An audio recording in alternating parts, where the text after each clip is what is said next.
always believed trust was simple. If you love someone, you don't doubt them, I used to say, smiling like I knew everything. He would laugh and answer, "That's why I love you. You never question me." I am the kind of woman who gives her whole heart without keeping a backup plan. That was my first mistake. "Are you sure you're okay with me working late again?" he asked one night, tying his shoes. "Of course," I replied. "We're building our future, remember?" He kissed my forehead. "One day, all this hard work will be worth it." I believed him. I always did. At home, my sister sat on the couch scrolling on her phone. "You trust him too much," she said casually, not even looking at me. I laughed. "That's what love is." She looked up then, her smile strange. "Just don't be stupid." I ignored the comment. My sister had always been blunt, always protective. I thought she was worried about me, not watching me. "Dinner's ready," I called later. He smiled across the table. "I don't know what I'd do without you." "You'd starve," my sister joked. He laughed too hard. I didn't notice. I never noticed. Some nights I asked him, "Why do you hide your phone?" He answered quickly, "Work stuff." "You know how it is." "Okay," I said, even when my chest felt tight. I trusted his words more than my instincts. My sister started joining us more often. "You don't mind if I stay, right?" she asked him once. "Of course not," he said too fast. "Your family." That word meant everything to me. One evening, I overheard them laughing in the kitchen. "You're impossible," she said softly. "So are you," he replied. I stepped in. "What's so funny?"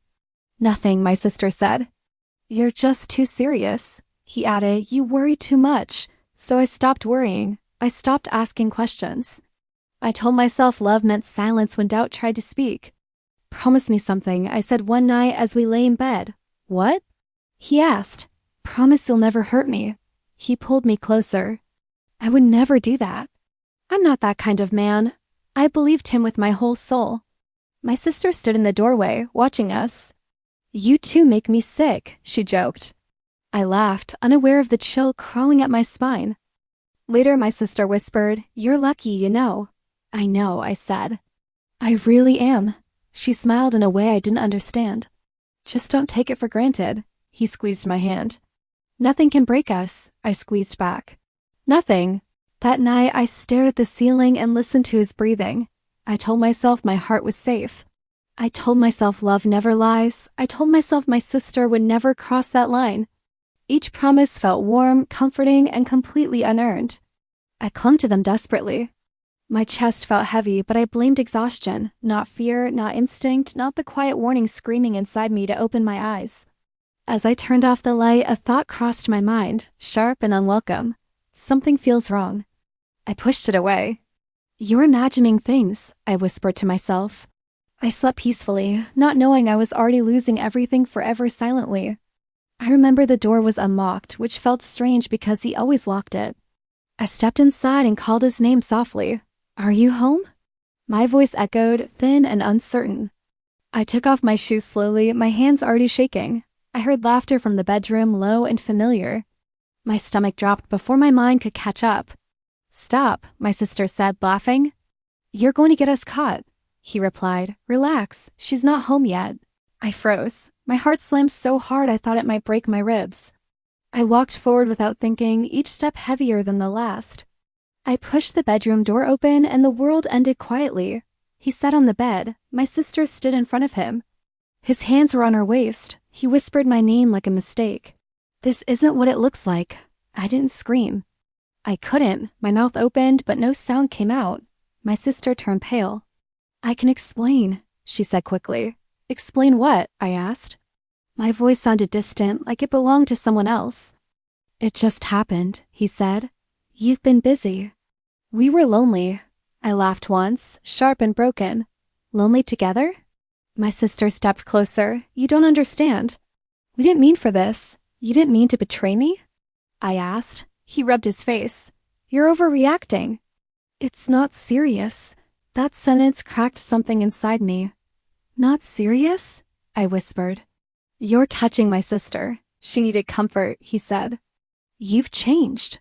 I looked at her. "Was I not enough for you too?" She cried instantly. "I never wanted to hurt you." "But you did," I said. My hands trembled as I clenched them. Every time you looked at me, he tried to reach me. Please listen. Don't, I said quietly. We can fix this, he insisted. I love you. I stared at him. If this is love, I don't want it, my sister sobbed.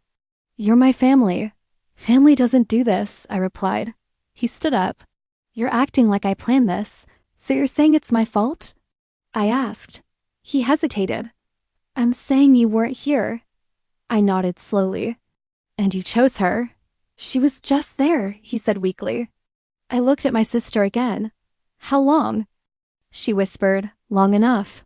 The words sliced deeper than anything else. Silence felt thick and suffocating. I felt my heart folding in on itself, smaller and weaker with every breath. I waited for pain to explode, but instead, everything went numb. He said my name again. Say something. I shook my head slowly. There's nothing left to say. I turned around. My legs felt unsteady, but I forced myself to walk. No tears came. No screams followed me. I didn't look back when my sister called after me. I didn't stop when he begged.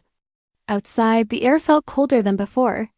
I stood there for a moment, staring at the dark street, realizing the woman who walked into that house no longer existed. I kept walking because stopping meant falling apart. My phone vibrated in my pocket, but I ignored it. Every step felt unreal, like I was floating outside my body. I told myself not to cry yet. I told myself to breathe. I told myself this was real, even if my heart refused to accept it. That night, I learned silence could scream louder than pain, and betrayal could erase love without leaving a single sound. At all. I sat at the dining table while my mother stirred her tea without looking at me.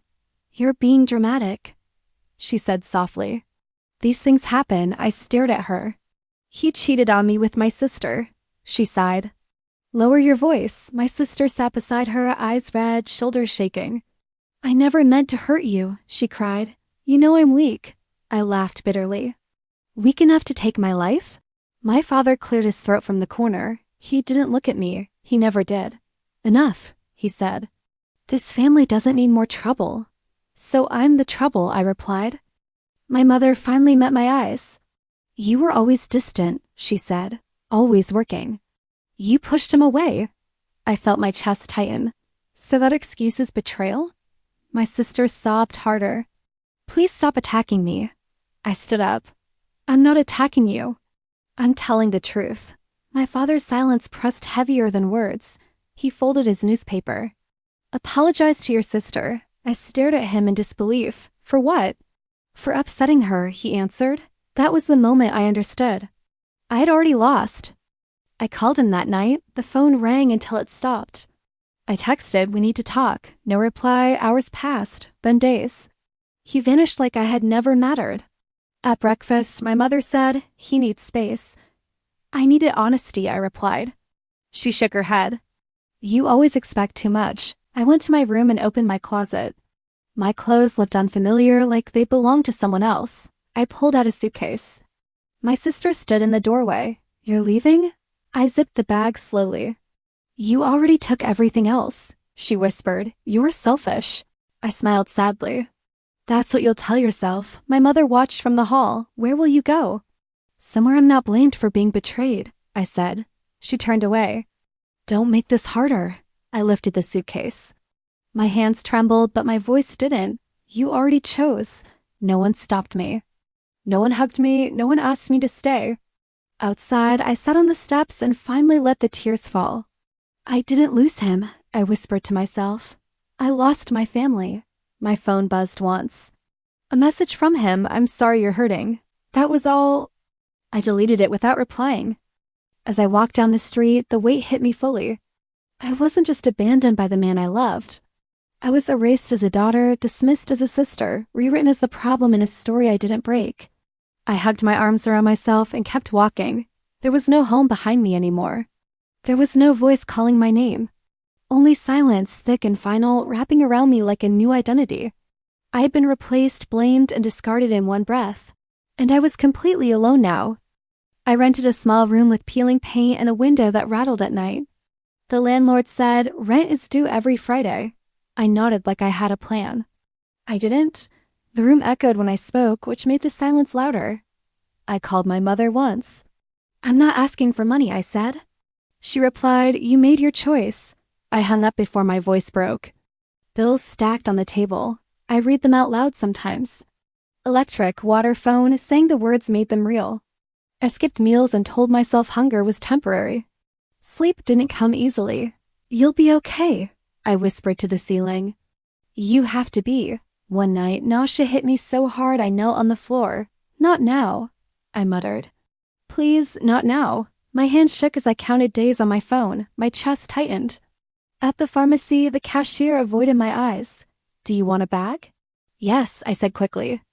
Back in my room, I stared at the box. Just do it, I told myself. The test felt cold in my hand. Minutes stretched until my heart forgot how to beat. 2 lines appeared. I sank onto the bed. No, I whispered. This can't be happening. I laughed, then cried, then stopped altogether. Of course, I said. Of course this would happen now. I picked up my phone and typed his name. My finger hovered. You don't get to know, I said out loud. You gave that up. I imagined his voice. I shook my head. You already broke it. I pressed the test to my chest. I don't know how to do this, I admitted. I'm scared. The room answered with silence. I paced and argued with myself. Tell him, no. Ask for help. From who? Every option tasted like humiliation. I sat on the floor and breathed. Listen, I told myself. You survived worse. I remembered his excuses, my sister's tears, my family's closed doors. I won't beg again, I said. I wiped my face. This isn't punishment, I whispered. This is life. I threw the test in the trash, then pulled it back out. You're real, I said softly. And you're mine. The fear didn't leave, but it shifted. I stood up straighter. We'll figure it out, I promised. That night I didn't sleep, but I planned. I counted coins. I searched for work. I chose silence, not because I was weak, but because I was done handing my pain to people who dropped it. The next morning the landlord knocked. You late already? I'll get it, I said. I always do. He raised an eyebrow. Promises don't pay rent. I know, I replied. But I pay. After he left, I laughed weakly.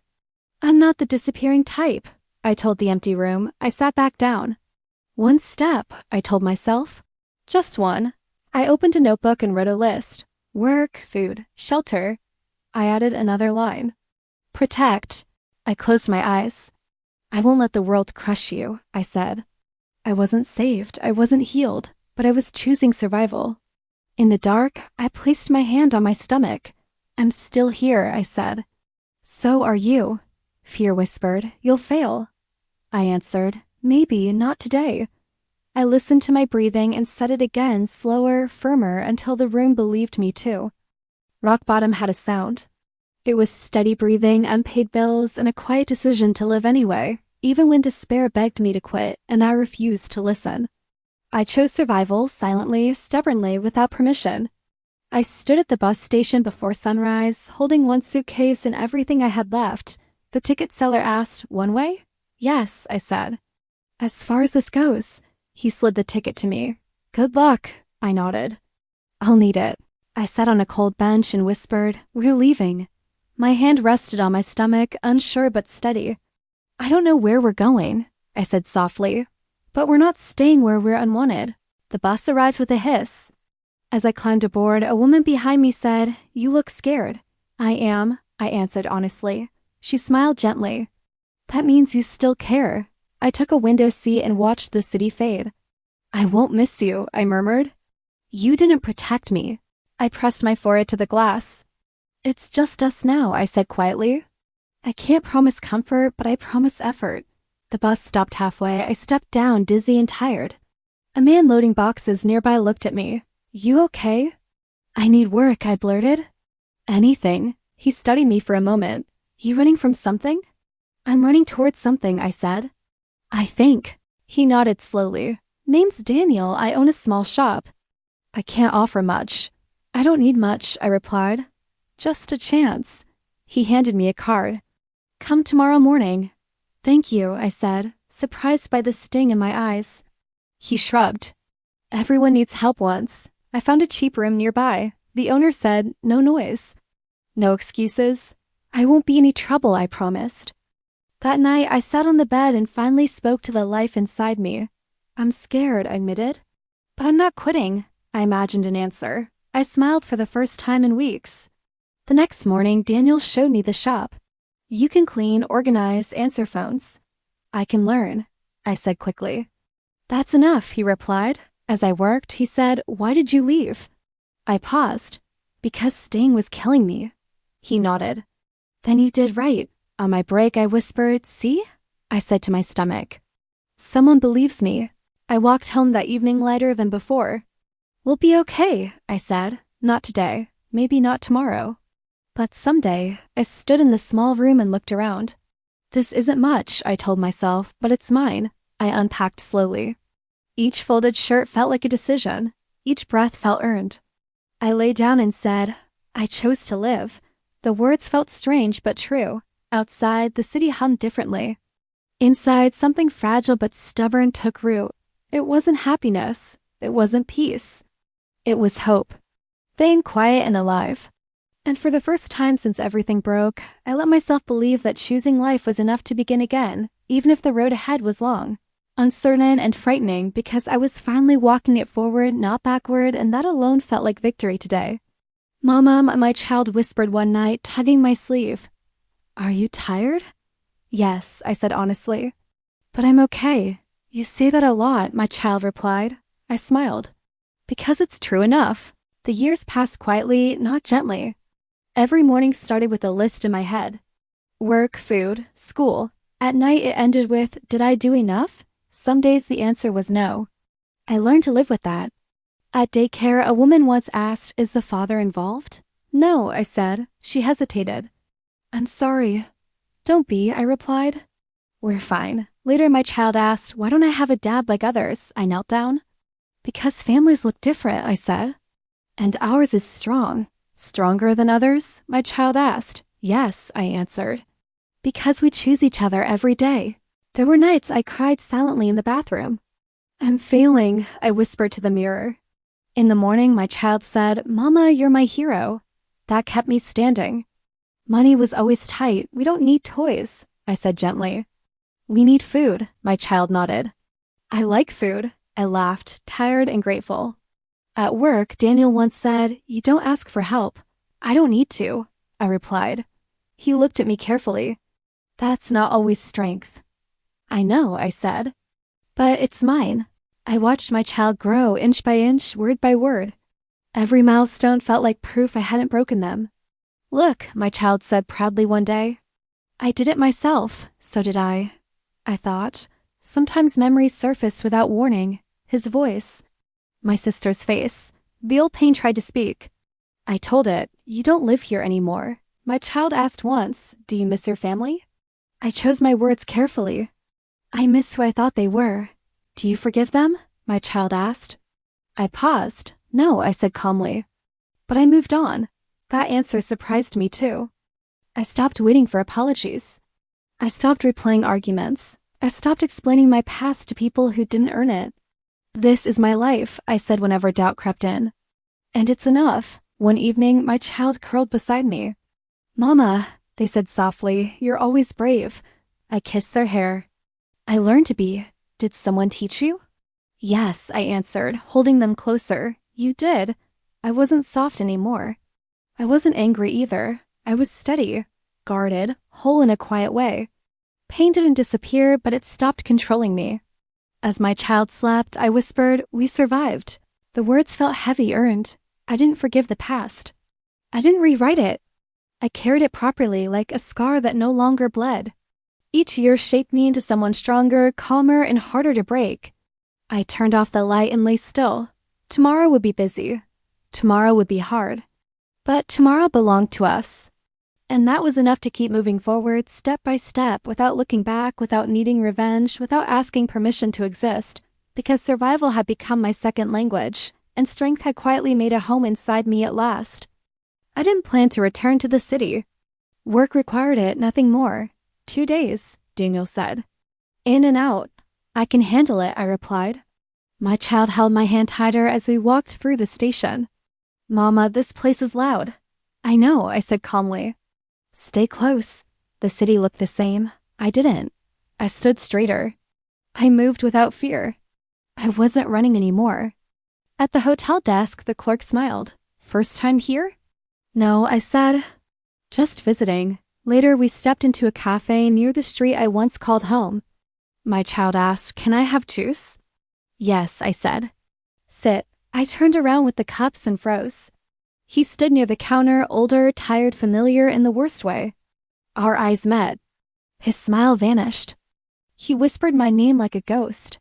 It's you, I nodded. It is. He stared, stunned. You look different. So do you, I replied. My child tugged my sleeve. Mama? He followed the sound. His eyes dropped. His breath caught. He stepped closer. Who is that? My child, I said evenly. His voice shook. Your child? Yes. He swallowed hard. How old? Old enough, I answered. He looked between us, panic creeping in. I didn't know. That wasn't my problem, I said. He ran a hand through his hair. I tried to find you.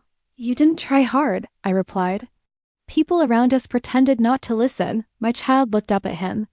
Mama, who is he? I met his eyes. Someone from a long time ago. He whispered, tell them the truth. I leaned closer. You lost the right to ask. His hands trembled. Please, just tell me. I didn't raise my voice. I survived without you. That's all you need to know. He laughed weakly. I ruined everything, didn't I? You ruined your part, I said. Not mine, my child frowned. Mama, he looks sad. I smiled gently. That's not our responsibility.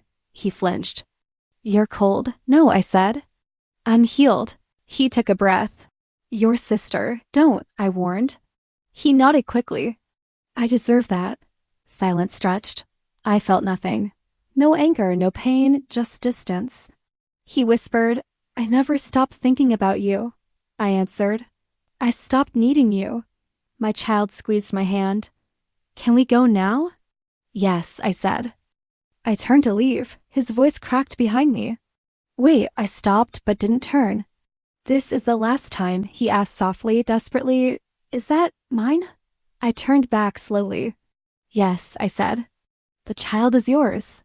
His face drained of color. I don't understand. You don't have to, I replied. This isn't for your understanding. He stepped closer, voice breaking. Why didn't you tell me?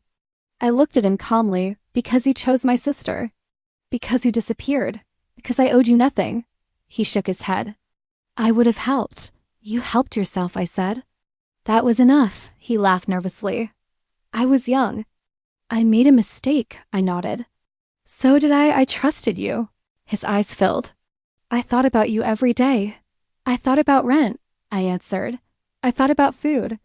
I thought about survival, he whispered. I didn't know you suffered. That's because you never asked, I said. He clenched his fists. I was miserable too. With my sister, I replied. He flinched. It wasn't what it looked like. It never is, I said. From the side of the betrayer, my child watched us quietly. Mama, are you okay? Yes, I said softly. I am. He looked at my child. Do they know me? No, I answered. And they don't need to. Tears slipped down his face. I ruined everything. You ruined your future, I corrected. Mine survived you. He dropped into a chair. I lost my job. My marriage failed. Your sister left. I tilted my head. That sounds like consequences. He covered his face. I deserve this. I'm not here to punish you, I said. I'm here to tell the truth. He looked up. You're so calm. I practiced, I replied. During sleepless nights, he whispered. I loved you. No, I said gently. You loved how I made you feel. Silence settled. My child leaned into me. Mama, can we go? Soon, I said. He reached out, then stopped himself. Can I be part of their life? I met his eyes steadily. No. His breath hitched. Please, you don't get to rewrite the past, I said. You only get to live with it. He nodded slowly. You're strong.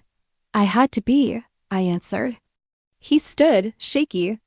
I wish I could fix this. You can't, I said, and that's okay. He laughed bitterly. You won. I shook my head. This isn't a competition. What is it then? He asked. It's closure, I replied. My child squeezed my hand. Mama, let's go home, I smiled. We are home. I turned away. He didn't follow this time. As we walked out, I felt the shift completely. I wasn't angry. I wasn't broken. I wasn't seeking revenge. I had already rebuilt a life he couldn't touch. Behind me, his regret echoed uselessly. Ahead of me, my future waited quietly. I didn't look back. The truth had been spoken. Power rested where it belonged, not in his guilt, not in my pain, but in my choice to walk away with my head high, my child beside me, in a life shaped by strength, not betrayal, knowing he would remember this moment forever while I would remember it only as the day the past finally lost its grip on me. I didn't go looking for updates about his life. They came to me anyway. Daniel mentioned it casually one evening. I heard something today, he said while closing the shop. I didn't look up. About who? He hesitated. The man from your past, I stayed quiet. He lost his position, Daniel continued. Bad decisions, office scandal. I nodded once. That happens, Daniel studied me. You're not curious? I already know how this story ends, I said. Later, my phone buzzed. A message from a mutual acquaintance I barely remembered. Did you hear about them? I didn't reply, but the next message came anyway. Your sister left him. I exhaled slowly. Of course she did. My child looked up from their book. Mama, are you upset? No, I answered honestly, just thinking. About what? About how choices grow, I said. Even when we stop watching. At work the next day, Daniel asked, do you feel vindicated? I shook my head. I feel finished. He leaned against the counter. That's different. It is, I agreed. Another message arrived that night. He drinks a lot now, talks about regret. I deleted it without saving. I sat beside my child and helped with homework. Read it again, I said gently. Like this? My child asked. Yes, I smiled. You're getting better. Later alone, I allowed myself one thought, not joy, not anger. Just clarity. He had everything once. He dropped it himself. A week passed. Then another message slipped through. This one from my sister. I didn't win. He blamed me for everything. I stared at the words. You blamed me first, I whispered. She sent another. I thought he loved me. I replied with one sentence. I know, that was all. She didn't answer again. Daniel asked carefully, do you want to talk about it? No, I said. I don't want to reopen graves. He nodded. Fair. I walked home holding my child's hand. Mama, they said, why do people hurt each other? Because they think pain won't reach them, I replied. Until it does. Did it reach him? Yes, I said quietly. In its own time. I tucked my child into bed. Are you happy? They asked. I'm at peace, I answered. That night I realized something important. Karma didn't arrive loudly. It didn't announce itself. It didn't need my help. It worked while I was busy surviving. It worked while I was rebuilding. It worked while I stopped caring. He lost trust, stability, and love. My sister lost the illusion that betrayal brings reward. I lost nothing I wanted back. I stood by the window and said aloud, I don't need revenge. The city lights blinked back indifferently. Justice didn't look like celebration. It looked like distance. It looked like indifference. It looked like me sleeping peacefully while regret kept someone else awake. I turned off the light and went to bed. Karma didn't rush. It never had to. He appeared at my door that evening unannounced. My child clutched my leg. Mama, who is it? I took a deep breath. Just someone from before, I said softly. He stepped inside anyway. Please, just talk to me, he said, voice trembling. I held my child closer. You've already said everything you needed to, I replied. No, I haven't, he insisted. I was wrong. I want a second chance. I stared at him, my chest tightened. A second chance? After what? I know I hurt you, he said, but I've changed. I swear I have. Please, let me make it right. I shook my head. Do you even hear yourself? You want to erase years of betrayal with words? He moved closer. I can prove it. I can be there for you and for them. He glanced at my child. I'll never hurt you again. I wanted to laugh. I wanted to scream. Instead, I whispered, do you even know what you destroyed? I think I do now, he said, voice breaking. I see it. Please, just forgive me. I closed my eyes. I imagined the nights I cried alone. The hunger, the fear. The moments my child needed me and I had to be both parents at once. Could forgiveness erase all of that? Forgive you? I said slowly. You walked away. You chose her over me. You broke everything. I was a coward, he admitted. I thought I could have both. I thought I could fix it later. You fixed nothing, I replied. You only left scars. He fell to his knees. I'm begging you. Please, I can't live without trying. I stepped back. My child tugged at my sleeve. Mama? Yes, I said. Come here. I wrapped an arm around them. It's okay. He looked up at me, desperate. Please, let me in. Let me be part of your life again. I looked at his face. The regret, the fear. Part of me wanted to believe him. But the stronger part, the part that had kept my child safe and built a life from nothing, whispered no. Do you know why I survived? I asked. Because I chose me. Every single day, and I will continue to choose me. His lips trembled. Just one chance. One chance would mean forgetting years of betrayal, I said firmly. I cannot do that. I will not do that. You don't deserve it. He fell silent, tears running freely. I understand, he whispered. I nodded. Good, then leave. He hesitated as if hoping for a miracle. I didn't give him one. I closed the door softly but firmly. My child pressed against me. Mama, are you sad? No, I said, holding them tightly. I'm free. For the first time in years, I felt it fully. The peace that comes from choosing yourself, not someone else's forgiveness, not someone else's mistakes. I whispered to my child, we'll only ever need each other, and that was enough. I didn't look back, not once. I had chosen myself. And for the first time, it felt like victory, quiet, absolute, and completely mine. He stood at the edge of the park where I had agreed to meet, nervous and pale. You came, he said quietly. Yes, I replied. To finish this, he swallowed. I don't know what to say. You don't need to say anything, I said calmly. Words won't fix what you broke. He shook his head. I'm sorry. I know that's not enough, but please. I want another chance. I looked at him evenly. Do you know why I survived? He hesitated. Because you're strong? Yes, I said. And because I didn't need you. I can change, he said desperately.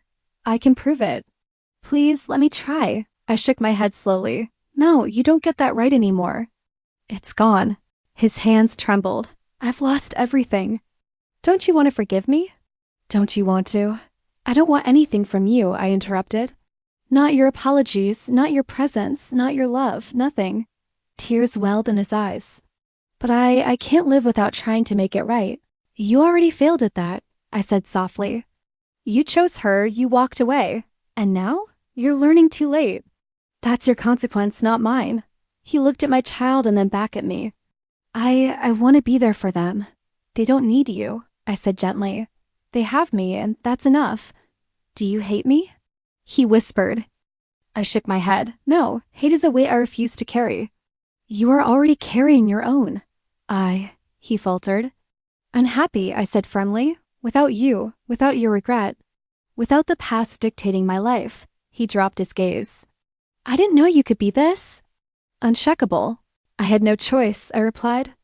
Every step since you left me was a step toward survival, toward peace, toward being whole on my own. He nodded slowly, voice breaking. I wish I could feel what you feel. You could, I said quietly, if you hadn't wasted the years destroying what mattered most. Silence stretched. My child tugged at my sleeve. Mama? Yes, I said, kneeling to their level. Time to go. I took their hand. He stepped back, defeated. I didn't look at him as we walked away. I didn't need closure from him. I didn't need his remorse. All I needed was the life I had built. I smiled down at my child. We're complete, I said softly.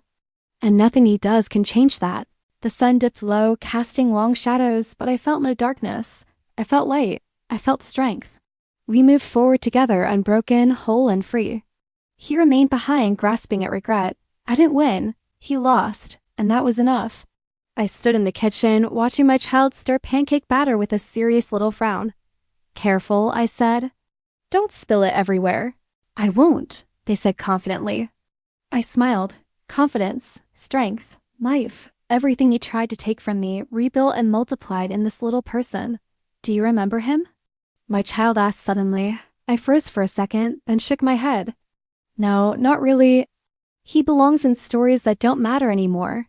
But you talk about being brave, they said. Were you scared? I leaned against the counter, terrified. Every single day, but I kept going anyway. Even when he left? Yes, I said firmly. Even when everyone I thought I could trust betrayed me. I kept going for us. My child smiled, proud. I like that story. I kissed the top of their head. It's not a story anymore. It's life. And we made it ours. Later at the park, we walked hand in hand. I watched other families, couples, and children laughing, but I didn't envy them. I only felt the steady beat of my own heart, full and unshaken. Do you miss anything? My child asked. I shook my head. No, not really. I have everything I need right here. You mean me? Yes, I said, smiling. You in every quiet victory, every small step, every day we built together. That's enough for me. I remembered the nights alone, the silence, the fear, the years of struggle.